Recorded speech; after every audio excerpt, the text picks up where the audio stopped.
वरहमतुल्लाहि वबरकातुह। नहमदु व नुसल्ली अला रसूलिहिल करीम। अम्मा बाद फ़क़द क़ाल अल्लाहु तआला फ़ी कलामिहिल करीम वल फ़ुरक़ानिल मजीद। अऊज़ु बिल्लाहि मिनश शैतानिर रजीम। बिस्मिल्लाहिर रहमानिर रहीम। इन्ना आतैनाकल कौसर फसल्लि लिरब्बिक वन्हर इन्न शानिअक हुवल अबतर।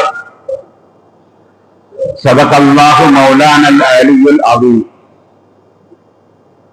अल्लाहुम्मा सल्लि अला सय्यिदिना मुहम्मद शम्सिल अंबियाई व बदरिल मुरसलीन व कुतुबिल औलियाई व इफ्तिखारिल मुत्तकीन ताजुल उम्मति शफीउल मुज़निबीन शफीई यौमल क़ियामति अल्लाहु या हादी।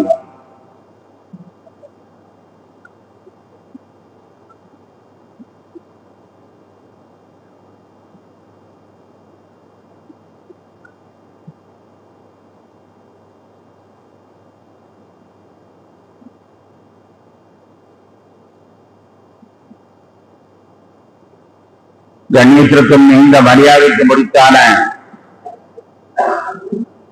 பெரியோர்களே, சகோதரர்களே, ஈதுல் அத்ஹா பெருநாளுடைய பெருநாள் வாழ்க்கை சொல்லி என்னுடைய வார்த்தைகளை துவங்குகிறேன். அல்லாஹ் தஆலா நம்முடைய தியாகங்களை ஏற்றுக்கொண்டல் புரிவானாக. நாம் கொடுக்கக்கூடிய குர்பானியின் ஒவ்வொரு ரோமங்களுக்கு பதிலாக நம்முடைய பாவங்களை மன்னிப்பானாக. அதனுடைய ஒவ்வொரு சொட்டு உயிரங்களுக்கு பதிலாக நமக்கு பாக்கியங்களை தந்தரம் புரிவானாக. மறுமையில் சிராத்துல் முஸ்தகீம் என்ற பாலத்தை கடப்பதற்கு அல்லாடி கொண்டிருக்கக்கூடிய நேரத்தில் நாம் குர்பானி கொடுத்த இந்த பிராணிகளுடைய துணையோடு அந்த சிராத்துல் முஸ்தகீம் பாலத்தை கடக்க செய்வானாக. கண்ணியத்திற்குரியவர்களே, என்று போன்று என்றும் மகிழ்ச்சியுடன் வாழ அல்லாஹ் அருள் புரிவானாக. நம்முடைய உள்ளத்தான் ஒன்றி இருந்து உடலால் புரிந்து இருக்கின்ற நம்முடைய வீரத்தோழன் மண்ணின் மைந்தர்கள் அனைவர்களுக்கும் அவர்களுடைய குர்பானியை ஏற்றுக்கொண்டல் புரிவானாக. என்று போல் என்றும் அவருடைய மனங்களிலே மகிழ்ச்சியையும் வசந்தங்களையும் தந்தல் புரிவானாக. கண்ணியத்திற்குரியவர்களே, சிறப்பான 2 பெருநாட்களை அல்லாஹ் நமக்கு தந்திருக்கிறான். ஒன்று ஈதுல் ஃபித்ர், நோன்பு பெருநாள். மற்றொன்று ஈதுல் அத்ஹா, குர்பானி கொடுக்கின்ற இந்த பெருநாள். இந்த பெருநாள் இரண்டிலேயுமே மிகச்சிறந்த தத்துவங்களை அல்லாஹ் உள்ளடக்கி இருக்கிறான். ஈதுல் ஃபித்ர் நோன்பு பெருநாளிலே நம்மை சுற்றி இருக்கின்ற ஷைத்தானுடைய தீமைகளிலிருந்து நாம் பாதுகாப்பு பெறுவதற்கு வழிகோலுகிறான். ஷைத்தான் நம்முடைய உணர்வுகளை தூண்டுகிறான். ஷைத்தான் நம்முடைய உணவு ஆசைகளை தூண்டுகிறான். ஷைத்தான் நாம் பருகும் குடிநீர்களிலே நம் ஆசையை வளர்க்கிறான். எனவே அவற்றை கட்டுப்படுத்தி மட்டுப்படுத்தி ஷைத்தானிடமிருந்து தப்புவதற்கான வழிவகையை நோன்பு பருநாள் நமக்கு கற்றுத் தருகிறது. நபிகள் நாயகம் ஸல்லல்லாஹு அலைஹி வஸல்லம் அவர்கள் கூறுவார்கள், இன்ன ஷைத்தான எதிரி ஆதம் மஜ்ரத்தம், இரத்த நாளங்களில் எல்லாம் ஷைத்தான் ஓடுகிறான்.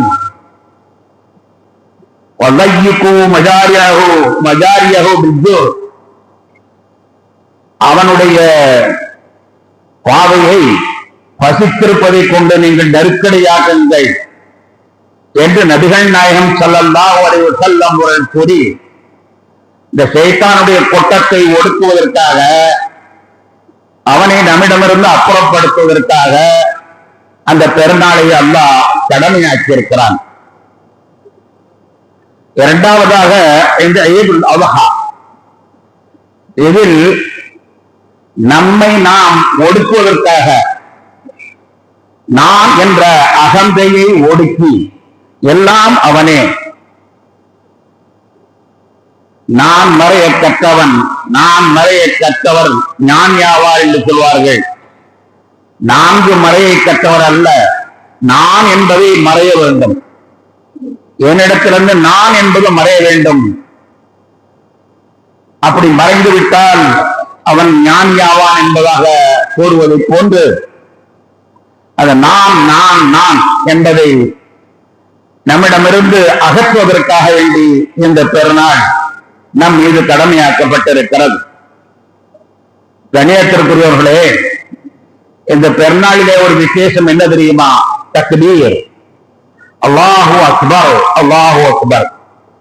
கிட்டத்தட்ட 23 வேளைகள் சொல்கிறோம். அரபாத்தில் ஆரம்பித்து 13வது நாள் அசர் வரை 23 வேளைகள் தக்பீரை சொல்லுமாறு நமக்கு கற்றுத்தரப்படுகிறது. இந்த நாள் தக்பீருடைய நாள். தக்பீர் என்றால் என்ன? அல்லாஹு அக்பர், அல்லாஹ்வே பெரியவன், அல்லாஹ்வே பெரியவன். இதை 23 நாட்கள் இங்கே நமக்கு சொல்லித் தரப்படுகிறது. சொல்ல ஒவ்வொரு ஜமாஅத்திலையும் சொல்வதை நமக்கு கட்டாயமாக ஆக்கப்பட்டிருக்கிறது. அல்லாஹு அக்பர், அல்லாஹு அக்பர், அல்லாஹ் பெரியவன், அல்லாஹ் பெரியவன். 23 வேளைகள் ஏன் கடமையாக்கப்பட்டது என்றால், கண்ணியத்திற்குரியவர்களே, அல்லாஹு தஆலா திருக்குர்ஆனை இந்த சமுதாயத்திற்கு அருளினான். மிகச்சிறந்த வழிகாட்டியாக அது திகழ்கிறது. அது இறங்கிய நாள் அரபாத்துடைய நாள். இறங்கிய நாள் அரபாத்துடைய நாள், அதாவது முற்று பெற்ற நாள். 23 ஆண்டுகளாக அது சிறிது சிறிதாக அருளப்பெற்றது. அது முடிவடைந்தது அரபாத்துடைய நாளில. ஒரு சமயம் ஹஜ்ரத் உமர் ரலியல்லாஹு அன்ஹு அவர்களிடத்துல ஒரு யூதர் வந்து கேட்கிறார், எங்களுக்கெல்லாம் எங்களுடைய வேதங்களில் எல்லாம் பின்னால் தொடரும் தொடரும் தொடரும் என்றுதான் வந்திருக்கிறது, ஆனால் உங்களுக்கு மட்டும்தான் முடிந்தது என்று வந்திருக்கிறது. அல்யோம அக்மல்து லக்கும் தீனக்கும் வ அத்மம்து அலைக்கும் நிஅமதி வ ரதீது லக்கும் அல் இஸ்லாம தீனா. என்ற தினம் உங்களுடைய மார்க்கத்தை பரிபூர்ணமாக்கி விட்டேன், என்னுடைய அருளை உங்களுக்கு சம்பூர்ணமாக்கி விட்டேன், என்னிடத்தில் ஒப்புக்கொள்ளப்பட்ட மார்க்கமாக இஸ்லாமை நான் அங்கீகரித்து விட்டேன் என்று சொல்லக்கூடிய அந்த வசனம் முற்று பெற்றது என்று வசனம் உங்களுடைய குர்ஆனில் தான் வந்திருக்கிறது. எங்களுக்கு அப்படி வரவில்லை என்ற ஆதங்கம் ஒரு பக்கம் இருக்க, அந்த நாளை நீங்கள் சாதாரணமாக விட்டு விடுகிறீர்களே, அந்த இறங்கிய நாளை ஒரு பெருநாளாக கொண்டாடாமல் நீங்கள் விட்டு விடுகிறீர்களே என்பதாக ஹஜ்ரத் உமர் ரலியல்லாஹு அவரிடத்திலே யூதர் வந்து கேட்கிறார். திருக்குர்ஆன் நமக்கு வழங்கப்பட்ட மிகப்பெரிய பாக்கியம். இதோடு வேதம் முடிவிட்டு விட்டது, இனிமேல் வேதங்கள் அருளப்படாது, நபி அருளப்படாது என்று இறுதி செய்தது நமக்கு கிடைத்த ஒரு பெரிய பாக்கியம். அந்த பாக்கியத்தை அவர் சொல்லி, அந்த நாளை நீங்கள் சாதாரணமாக நினைக்கிறீர்களே என்று கேட்டார். அப்போது ஹஜ்ரத் உமர் ரலியல்லாஹு அன்ஹு சொன்னார்கள், அது எந்த நாளில் இறங்கியது என்பதும் எங்களுக்கு தெரியும், எந்த கிழமையில் இறங்கியது என்பதும் எங்களுக்கு தெரியும் என்றார். அதனுடைய பொருள் என்ன? எந்த நாளில் இறங்கியது?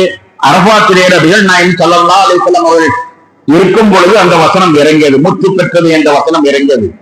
அந்த அருளை நினைத்து பார்த்து அந்த மகிழ்ச்சியை கொண்டாடும் விதமாகத்தான் ஓர் உலகத்திலிருந்தெல்லாம் பிரதிநிதிகளை அனுப்பி, ஓர் உலகத்திலிருந்தெல்லாம் ஹாஜிகளை அனுப்பி அதே இடத்தில் வைத்துக் கொண்டு அதே இடத்தில் துவா செய்து அந்த நாளை எல்லோருமாக உலகம் பூராவும் சேர்ந்து கொண்டாடக்கூடிய அதே இடத்தில் கொண்டாடக்கூடிய பாக்கியத்தை நாங்கள் ஏன் கொண்டிருக்கிறோம் தெரியுமா?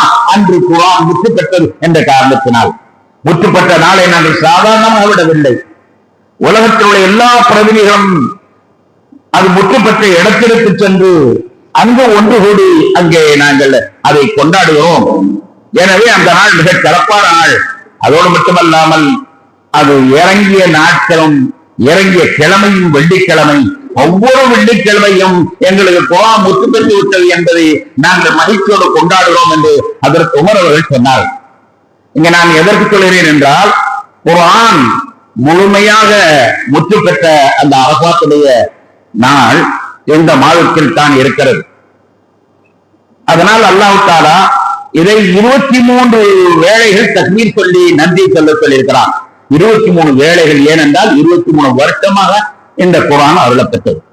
23 வருஷமாக அருளப்பெற்றது என்பதற்காக வேண்டி நீங்கள் மகிழ்ச்சியை கொண்டாடுங்கள்.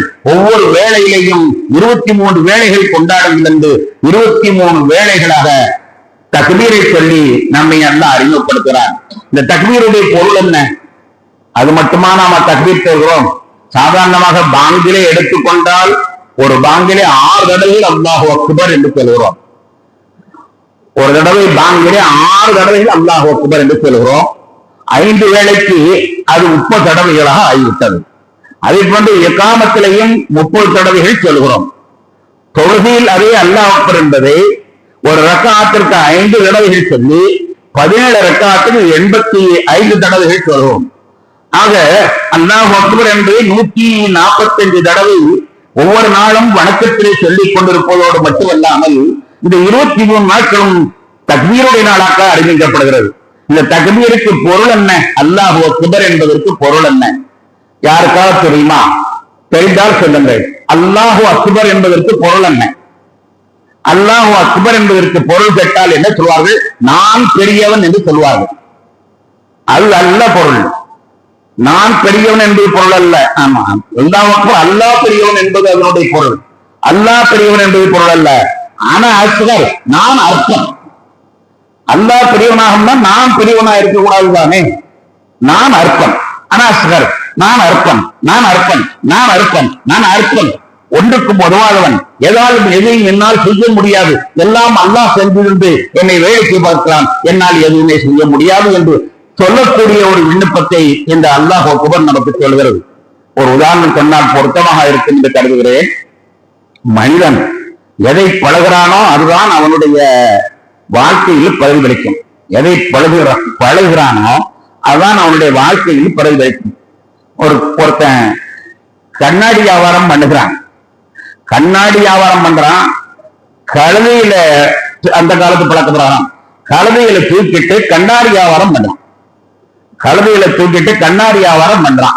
போய்கிட்டே இருக்கும்போது அந்த கழுதைய, ராஜா இந்த பக்கம் போமா, ஏம்மா இந்த பக்கம் போமா, ராஜா ஏன் நேர போமா, ராஜா ஏன் பார்த்துட்டு மெதுவா போற என்று கழுதையை போட்டு ராஜா ராஜா ராஜான்னு கூப்பிட்டுக்கிட்டே இருக்கிறான்.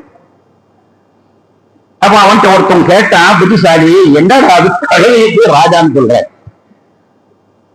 அவன் என்ன, இல்ல நான் கழுதைன்னு சொல்லி சொல்லி பழகிட்டேன்னா கண்ணாடி வளையல் விற்கக்கூடிய இடத்துல அந்த அம்மா ஏதாவது குளறுபடி பண்ணிருக்கிறான், கழுதைன்னு தான் எனக்கு அது காயில வரும்.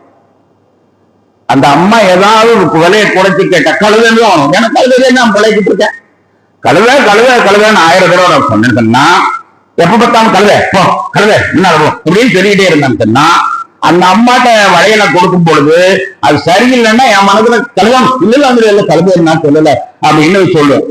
ஆக எதை பழகிறோமோ அதுதான் வரும். அதனால ராஜா நீ நேர போமா, தங்கம் நிரப்போமா நான் சொல்லிட்டா வளையல் விற்கும் பொழுது கூட தங்கம் விலையை கல்பிக்காதப்பா ராஜா விலையை குறைத்து கேட்காதப்பா என்பதாக நான் சொல்லக்கூடிய பழக்கம் வரும் என்று அற்புதமாக அந்த வளையல் வியாபாரி ஒரு தத்துவம்னா எதை சொல்கிறோமோ அதுதான் செயலில் வரும், எதை சொல்கிறோமோ அதை செயல் வரும். எனவே நாம் சொல்லும் பொழுது நல்ல வார்த்தைகளா சொல்ல வேண்டும். இங்கே அன்பான பெருமக்களே, அல்லாஹ் தஆலா நம்மை ஒரு நாள் ஒன்றுக்கு 145 தடவைகள் நாம் சொல்லவில்லையானாலும் கேட்க வைத்து அல்லாஹ் அக்பர் அல்லாஹ் அக்பர் அல்லாஹ் அக்பர் என்பதை நம்முடைய காதுகளிலே கொண்டு வந்து திணிக்கிறார். இந்த 23 வேளைகள் அல்லாஹ் அக்பர் அல்லாஹ் அக்பர் மேல அதோட அர்த்தம் நமக்கு தெரியும். நிறைய தக்பீர் அல்லாஹ் அக்பர், சந்தோஷமான நேரத்தில் அந்த சொல்றோம். நாரே தக்பீர்னா நாரே தக்பீர், நாயரா என்ற வார்த்தை சொல்லில் வந்து பிறகு நாயரே தக்பீர். நாயரா என்றால் நகரா, நல்ல பகிரங்கமாக அறிவித்தல் என்று பொருள். நாயரே தக்பீர் என்றால் நாரே தக்பீர். நாரே தக்பீர் சொல்லும்போது எல்லாம் மகிழ்ச்சி வரும். அப்ப அது ஒரு மகிழ்ச்சியுடைய வாசை. அந்த மகிழ்ச்சியுடைய வாசத்தை திரும்ப திரும்ப ஒரு நாளைக்கு 145 தடவை கேட்க வச்சு இந்த ஏதுல அதிகமா அல்லாஹ் சொல்ல வைக்கிறாங்க. அதனுடைய பொருள் என்ன? நான் மட்டமானவன், என்னால் ஆனது எதுவுமே இல்லை, எல்லாம் அல்லாஹ் தந்தது. அல்லாஹ் தந்ததை கேட்கிற நேரத்தில் கொடுக்க வேண்டியது என் கடமை அல்லவா? அல்லாஹ் தந்ததை கேட்க நேரத்தில் கொடுக்க வேண்டியது என் கடமை அல்லவா? மகனை தந்தது யார்? அவன் தானே. மகனை திருப்பி கேட்டால் கொடுக்க வேண்டியதுதானே, மகனை திரும்ப கேட்டால் கொடுத்து விட வேண்டியதுதானே என்ற அந்த தத்துவத்தை நினைவுபட்டக்கூடியதாக அமைந்திருக்கிறது. அல்லாஹ் பெரியவன். கண்ணியத்துக்குரியவர்களே, மனிதனால் என்ன முடியும்? மனிதனால் என்ன முடியும்? சாதாரணமாக மூத்திரத்தை அடக்க முடியுமா? மனுஷனால மூத்திரத்தை அடக்க முடியுமா? பஸ்ல போய்கிட்டு இருக்கான், திடீர்னு அவனுக்கு மூத்திரம் வந்துருச்சு, அவனுக்கு சிறுநீர் வந்து சிறுநீர் வந்தோடனே கண்டக்டர் போய், சார் கொஞ்சம் ஒரு 2 நிமிஷம் நிறுத்துங்க, நான் சிறுநீர் போயிட்டு வந்துடுறேன் அப்படின்னு அவர் சொல்றான். சொன்ன உடனே அவர் சொல்றாரு, இது நான் ஸ்டாப், இது நான் ஸ்டாப், இடம் நிக்காதுன்றாரு. அப்ப அவர் சொன்னாரு, இதுவும் நான் ஸ்டாப் தான், நான் சொல்றதும் நான் ஸ்டாப் தான்.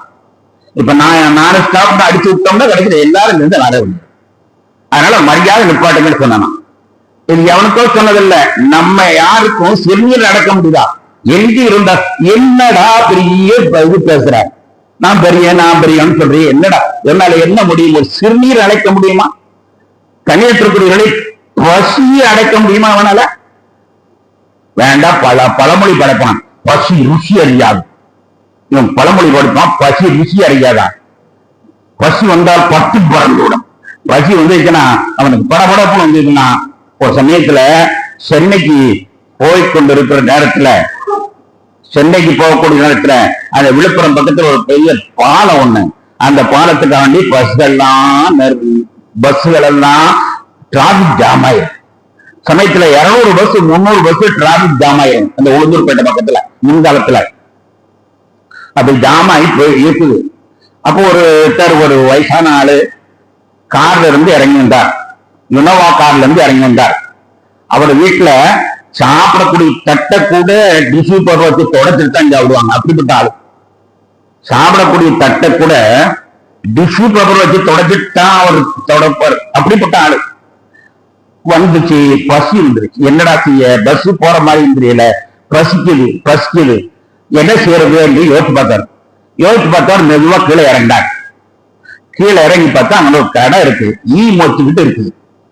அந்த சாயாவுடைய தண்ணீரை போறாமே, டீ போட்டு அந்த தண்ணீரை போறாமே முன்னால ஒரு டப்பாவில வழிய விட்டுருக்கான், அதுல ஈ முளைச்சுட்டு நிக்குது. ஒரு மாதிரியாத்தான் இருக்குது, இருந்தாலும் பசிக்குதே, என்ன செய்யறது? அங்க போறாரு. அங்க போய் டீ கிளாஸ பார்த்தாலே சுத்தி கரை படைஞ்சிருக்கு. டிஷ்யூ பேப்பர் வச்சு துடைக்கிற அளவு சுத்தி அந்த கிளாஸ்ல டம்ளர்ல கரை படைஞ்சிருக்கு. எப்படி சாப்பிடுறதுன்னு தடையை எடுத்துக்கிறார். அடுத்து போட்டு பார்த்தா அங்க 10 பணியாரம் இருக்குது. பணியாரம் 10 பணியாரம் 10 வடை இருக்குது. அது என்னைக்கு சுட்டதோ தெரியல. ஆனாலும் என்ன செய்யறாரு, அதை பார்த்தாலே இவருக்கு வாங்கி வரும். ஏன்னா இவன் டிஷ்யூ பேப்பர் பார்த்து அது போய் பார்த்தாரு. மெதுவா ஒன்னு எடுத்து கடிச்சு பார்த்தாரு.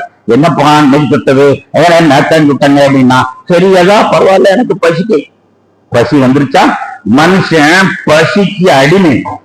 இவனால என்ன செய்ய முடியும்? பசி இவனால அடக்க முடியுமா? இவனால பசியை கூட அடக்க முடியாது. மூத்திரத்தை அடக்க முடியாது, பசி அடக்க முடியாது. தூக்கத்தை அடக்க முடியுமா? தூக்கம் வந்துருச்சுன்னா சில சமயத்துல பாராளுமன்றத்திலே தூங்குறாங்க. அவன் தூக்கம் வாங்கிக்கலாம் வீடியோல அதை காட்டலாம், பாராளுமன்றத்துல தூங்குறத காட்டலாம். தூக்கம் வந்துருச்சுன்னா என்ன சொல்லியும், நீங்க ரயில்ல போய் பாருங்க, ரயில்ல பேசஞ்சர் ரயில்ல ராத்திரி போய் பாருங்க. பேசஞ்சர் ரயில் சரியான கூட்டமான ரயில், அந்த ரயில்ல நீங்க ராத்திரி போய் பாத்தீங்கன்னா ஒவ்வொருத்தனும் ஒவ்வொரு கோலத்துல தூங்குவான். அந்த சட்டர் இருக்கு பாருங்க, சட்டர்ல ஒருத்தன் தாண்டிட்டு தூங்குவான், தூங்குனான்னா புரட்டோட்டு தூங்குவான். கக்கூசு வாசல்ல 2 உட்கார்ந்து தூங்குவான்.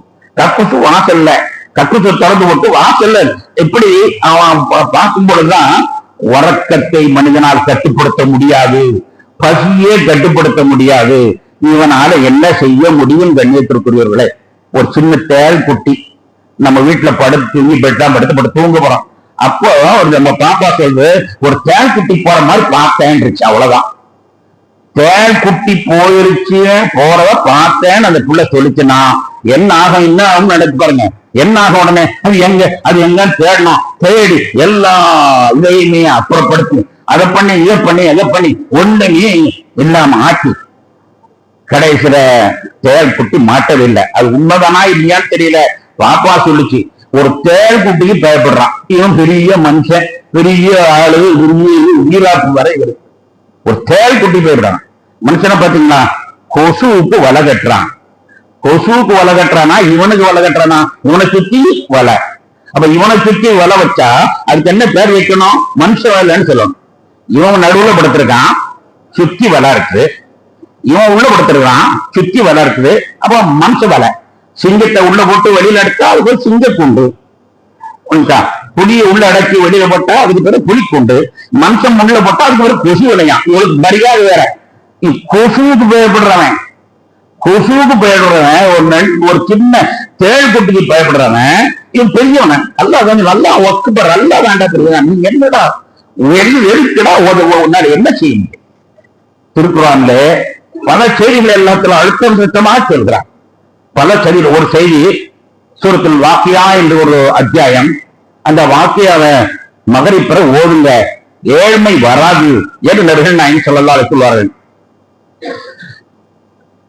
தினமும் மகரிப் பிற ஓதுனா ஏழ்மை வராது. சூரத்துல் வாக்கியா பரக்கத்தில்ல, வியாபாரம் இல்ல, அது இல்ல, இது இல்ல, சூரத்துல் வாக்கியாவை நீங்களும் உங்க பிள்ளைகளும் ஓதிப்பாரு. என்ன எதனால அது ஏழ்மை ஆகுதுன்னா, அதை நறுக்கு 4 கேள்வி கேட்கறான்ல, அந்த கேள்விதான் நறுக்கு 4 கேள்வி கேட்கிறான். உன்னால என்ன முடியும்? அவரைக்கும்மா துண்ணூன், அவரைக்கும்மா துண்ணூன், ஆசையின் கூறாக மனைவியினுடைய கற்பறையிலே கொண்டு போய் ஒரு விந்துவை கொட்டி விட்டு வந்து விடுகிறீர்களே, அதுக்கப்புறம் என்ன நடந்துச்சு தெரியுமா உங்களுக்கு கேட்டான். அவரைக்கும்மா துண்ணூன் அத மனுஷனா உருவாக்கு நீங்கன்னா நானா? கொஞ்சம் யோசிச்சு பாரு. விந்துவத்தான் கொண்டு போய் விட்ட, ஆனா அது பிள்ளைய பெற்றோன்னா என் பிள்ளை என் பிள்ளைங்கிற, என் பிள்ளைங்க அந்த விந்து என்ன ஆச்சு தெரியுமா? வெறும் ஒரு சொட்டு விந்து, அது ஆசையின் கோயில கொண்டு போய் விட்டுட்டேன். ஆனா உள்ள விட்ட உடனேயே இந்த சேத்தாம் ஏற்கனவே அல்லாட்ட வர வாங்கிக்கிறான், ஒரு மனுஷனை கூட உலகத்தில் பிறக்க விட மாட்டேன். உங்களுக்கு தெரியாது, குர்ஆன் சொல்லுது, ஒரு மனுஷனை கூட உலகத்தில் பிறக்க விட மாட்டேன். ஏன்னா இவனால நான் சொர்க்கத்திற்கு வெளியாக்கப்பட்டேன், வழி வாங்கியே தீருவேன்னு அவன் சொன்னான். அதனால இந்த விந்துவை அழிக்கிறதுக்கு அந்த பெயர் வந்துட்டான். உடனே அல்லாஹ்வுல இருக்கில் அழைக்கும் ஹபதா, என்னுடைய அடியான் அவனுக்கு ஒரு குழந்தை வேணும் என்ற ஆசையில நான் ஒரு பாதுகாவலனை அனுப்புகிறேன். ஒரு மலக்கை அனுப்புறேன், ஒரு மலக்கை அனுப்பி அந்த விந்துவை பாதுகாக்கிறான்.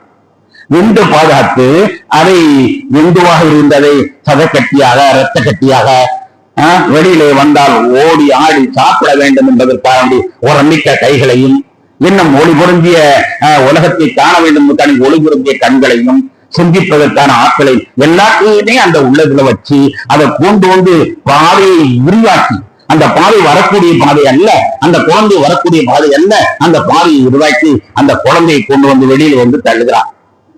தள்ளிட்டு கேட்கிறான், நீ பெற்றியா நான் பெற்றனா? நீ என்னடா செஞ்ச? ஒரு துணியை கொண்டு பாய்ச்சிட்டு வந்த, அவ்வளவுதான். நீ படைச்சியா நான் படைச்சேன். மனிதனால் ஆனது எதுவுமே இல்லை. பெரிய பெரிய அது இது பெருமைட்டு இருக்கான். ஒன்றுமே கிடையாது. ஒரு கல்லு மட்டும் தட்டி விட்டுக்கிறான்.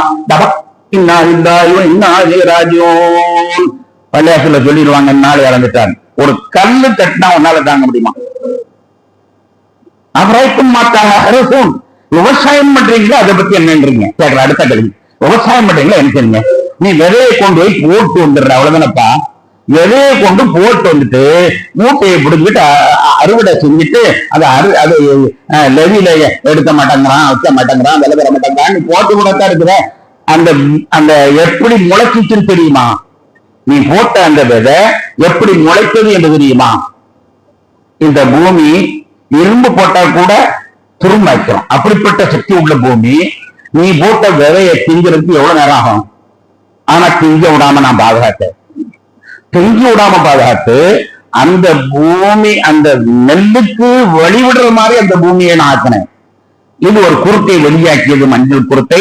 அதற்கு அந்த பூமி வெளிவிடுற மாதிரி ஆக்கி அது குருத்தாக, கன்றாக, பூவாக விளைச்சலை யார் செஞ்சா? கடைசியில் நாம் விவசாயம் பண்றீங்க, நீங்க விவசாயம் பண்றீங்களா? நாம் தொடர்ந்து ஒரு கேள்வி கேட்பான். அப்புறம் மா அல்லது தஷரபோன், வானத்திலிருந்து நீங்க அருந்துகிறீங்களா? அந்த தண்ணியை நினைச்சு பாருங்க. அந்த தண்ணியை நினைச்சு பாருங்க. நான் 10 நாளைக்கு மழை பெய்யலண்டா, ஒரு வருஷத்துக்கு மழை பெய்யலண்டா என்ன செய்யும்? என்ன செய்த? நான் கொடுக்கலன்னா தண்ணி என்ன செய்த? அப்புறம் என்னவோ நான் பெரிய பேசுறேன், எல்லாமே தண்ணி நீ படைக்கிற மாதிரி பேசுறப்பா. ஒரு தடவைக்கு நான் மழைன்னு போயிட்டாலே என்ன நடக்குன்னு மேகத்திலிருந்து நீ இறக்குறீங்க, அப்ப இறக்குறானா? மேகத்திலிருந்து தண்ணி இறக்க யாரு? நான் தான் இறக்குனேன். ஆனா நீ என்ன பேசுற? பெருமையில பேசிக்கிட்டு ஒன்று மேல இருக்கு பெருமை. தொடர்ந்து சொல்வான், நாரலத்தி தூரும், நீங்கள் மூட்டுகிறீர்கள் நெருப்பு, அதுதான் மின்சாரம். அந்த மின்சாரம் பத்தி என்ன கிடைக்கும்? மின்சாரம் என்பது வெளியிலுடைய சக்தியை இவன் இழுத்து உபயோகிக்கிறான். தண்ணீர் வழியாக அந்த சக்தியை இழுக்கிறான். நீர் மின்சாரம் என்று சொல்கிறான். அனல் மின்சாரம் என்று சொல்கிறான். நெருப்பின் மூலமாக, வெயிலின் மூலமாக அதை உள்ளே எடுக்கிறான். ஆக இந்த மின்சாரம் என்பதை வெளியில் உள்ள சக்தியை நீ எடுத்து பயனுள்ளதாக ஆக்கிறான். மின்சாரம் என்பது மனிதன் தயாரித்தது அல்ல. அல்லாஹ் உலகம் பூரா பரவி வைத்திருக்கிறான். அதை தண்ணீர் வாயிலாக அதை பிரவிக்கிறான்.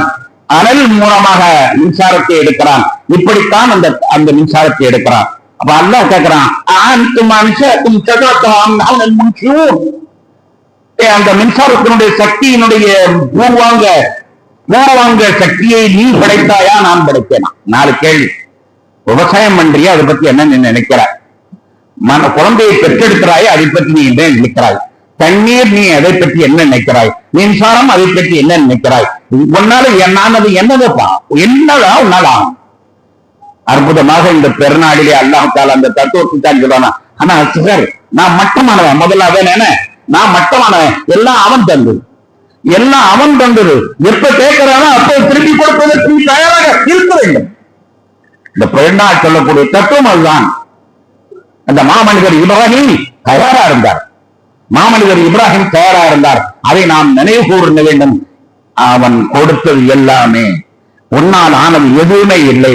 நீ எதையும் கொடுக்க தயாரா இருக்கணும். நீ அர்ப்பன் அர்ப்பன் அர்ப்பன். கரையை செருப்பு கொண்டு அடிச்ச மாதிரி அல்லாஹ் அக்பர் அல்லாஹ் அக்பர் என்று சொல்லும் பொழுதெல்லாம், அல்லாஹ் அக்பர் அல்லாஹ் அக்பர் என்று சொல்லும் பொழுதெல்லாம் நீ அர்ப்பன்டா, நீ அர்ப்பன்டா, ஒண்ணுக்கு உதவாதன் என்று சொல்லி இந்த